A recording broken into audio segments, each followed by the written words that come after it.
నోరుంది కదా అని అనేస్తుంటారు ఇంత కొంతమంది. మీ ఫ్యామిలీ అంతా, నువ్వెంత, నీ బతుకెంత, నువ్వు ఎలాంటి దానివి, నువ్వు అలాంటి దానివి, మీ నాన్న అలాంటోడు, మీ అమ్మ అలాంటిదే, నువ్వు అలాంటి దానివే.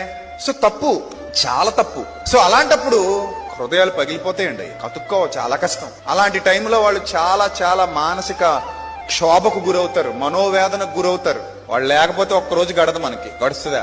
గడదు. ఏదో మన ఇంటికి వచ్చారు కదా అని మనం అంత తోలనడకూడదు, మన ఇంటికి వచ్చారు కదా అని మనం చీపు చేయకూడదు, మన ఇంటికి వచ్చారు కదా అని మనం మరీ అంత దారుణంగా తీసి అవతల పడేయకూడదు. కూరలో కరివేపాకులాగా ఆ కూరలో నీకు కరివేపాకు వేసింది కూడా ఆళ్లే, అది గుర్తుపెట్టుకో. అలానే భార్య భర్తని అనేకూడదు, భర్త భార్యని అనేయడం ఎవరికి రైట్ లేదు. అంత పెద్ద పెద్ద మాటలు మిగిలిపోవడానికి, అంత పెద్ద మాటలు మిగిలిపోవడానికి ఎవరికి రైట్ లేదు.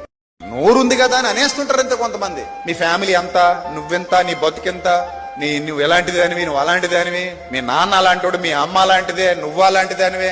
సో తప్పు, చాలా తప్పు. సో అలాంటప్పుడు హృదయాలు పగిలిపోతాయండి, కతుక్కోవచ్చు, చాలా కష్టం. అలాంటి టైంలో వాళ్ళు చాలా చాలా మానసిక క్షోభకు గురవుతారు, మనోవేదనకు గురవుతారు. వాళ్ళు లేకపోతే ఒక్కరోజు గడదు, మనకి గడుస్తుందా?